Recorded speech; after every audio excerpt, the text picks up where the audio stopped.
lend unto many nations, and thou shalt not borrow. Now, stop right here.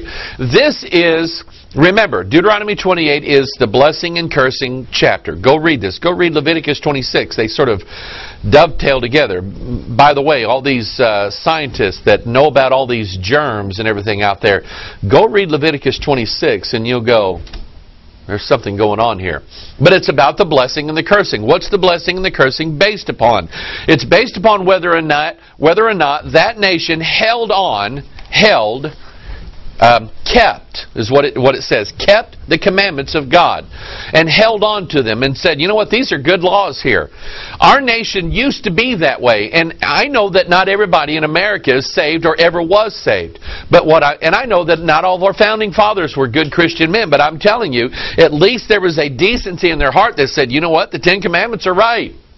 It's good not to commit adultery. It's good not to steal. It's good not to lie. It's good not to murder people. It's good not to go around coveting everything everybody else has. That is what they left in England and Europe. They left the class system.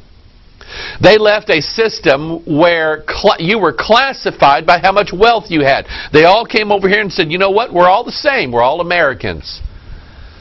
We don't have that anymore. We covet. We watch commercials and listen to commercials, and we are forced into covetousness. Of course, forced into it is a kind of a rough word. We love covetousness. And that's how we are. And we think the laws of God mean nothing anymore. And this is from our politicians, even our religious leaders. Don't think much of the Ten Commandments anymore. And God said, as long as the nation will just hold on to my precepts, don't mind having them in your courthouses. My goodness, put them in your school. I mean, wouldn't that do a kid some good to know that there's some law out there that says, hey, you can't kill somebody. Okay? Put them up in people's jobs. Put them everywhere. But we don't do that anymore. Oh, that's religion. We can't have anything like that. So God said, but listen to what He said. If we keep the law, see how this sounds. He said, the Lord shall open unto thee his good treasure to the heaven to give the rain unto the land in his season, and bless all the work of thine hand. And thou shalt lend unto many nations, and thou shalt not borrow. And the Lord shall make thee the head, and not the tail. And thou shalt be above only, and thou shalt not be beneath, if that thou hearken unto the commandments of the Lord thy God, which I command thee this day, to observe and to do them. And thou shalt not go aside from any of the words which I command thee this day, to the right hand or to the left, or to go after other gods to serve them. Now, let's break this apart. And if you read all of Deuteronomy 28, you'll see the opposites here. But God said, number one, you will lend and not borrow. Why? Because you're the one with all the money. You're the one with all the gold. You're the one with all the money. And you're going to lend unto all the nations. And you're not going to have to borrow anything from anybody. And not just money. But we're talking about trade as well. Because what is it? Let's stop and think about this. What is it that we really absolutely need to be a good, strong nation with a good, strong economy that we can't get right here? We've got food. We've got plenty of oil. The environmentalists just won't let us touch it.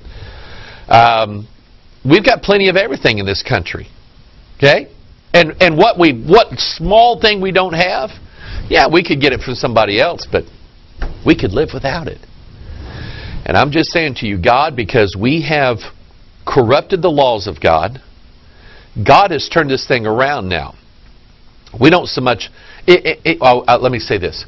If we do lend money to some other nation, the way we are right now, if we lend, let's say here, let's pick a nation, Thailand. I'm just making this up. Let's say Thailand needs money, and we want to have a good relationship with Thailand. So we'll say, you know what? Yeah, we'll loan you, I don't know, what do you need, $15 billion? Yeah, we'll loan you $15 billion. So America writes a check to Thailand for $15 billion. America has to get on the phone then and call China and say, hey, can you help me out here? I just wrote a check to Thailand for $15 billion, and we don't have it. Could we borrow $15 billion? China said, sure. Yeah, what are we going to put up as collateral? New York City, Hollywood, they can have it. But anyway, that's what's going on. So if we are lending money to other nations, it's not money that we have.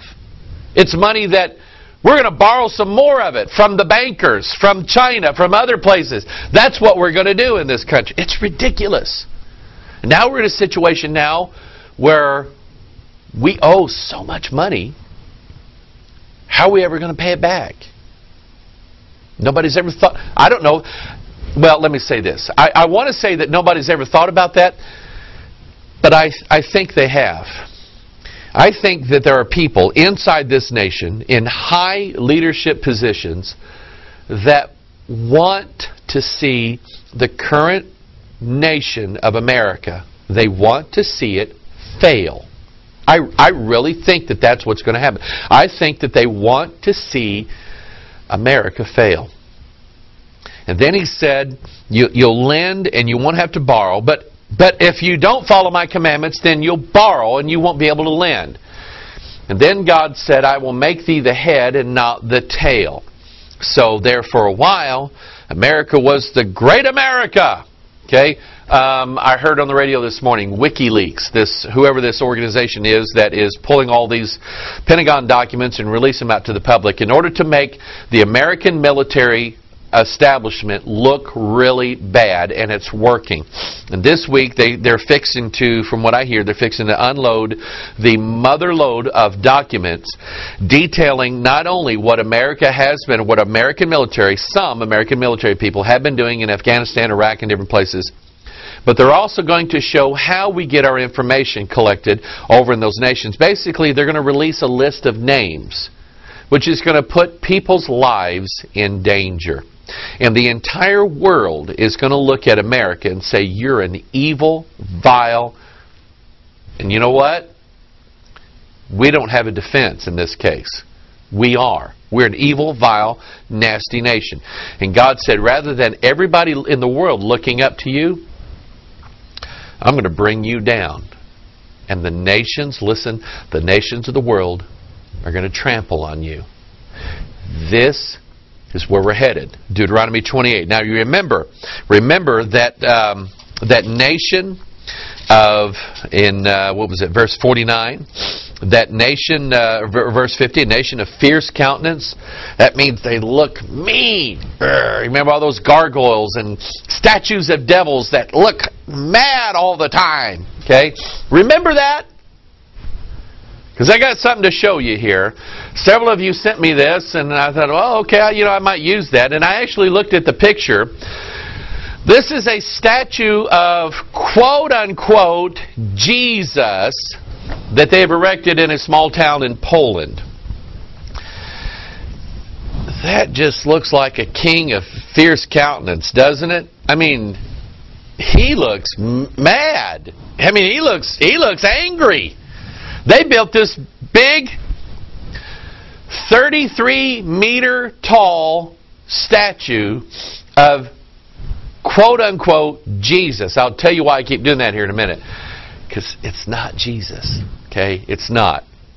And you say, oh, how do you know? Did you ever see him? Yeah. The image of Jesus that I have is this right here. And this doesn't look anything like that. That's not Jesus. And look at his face. He's mad. He's like, anytime the eyebrows go down like that, it's angry. This is in the book of Daniel, the king of fierce countenance. Now, I'm going to show you. Here's my biggest problem with this. My big number one gigantic problem. And I'll tell you this little story. I went into a church one time. I won't say what it was. I want to be nice. I want to be nice. But if you go into a church and you find something like this, then get out. Okay? So I went into this church attending a funeral. There was a family that had lost their son, and I went to attend the funeral. And I go in there, and there's this, up on the stage, there's this gigantic 10-foot tall statue of Jesus sitting there. Okay? This carved out image. And I'm going, okay, all right, well, okay, So the service starts. The minister comes in from the back, and he's walking down the aisle, and he's reading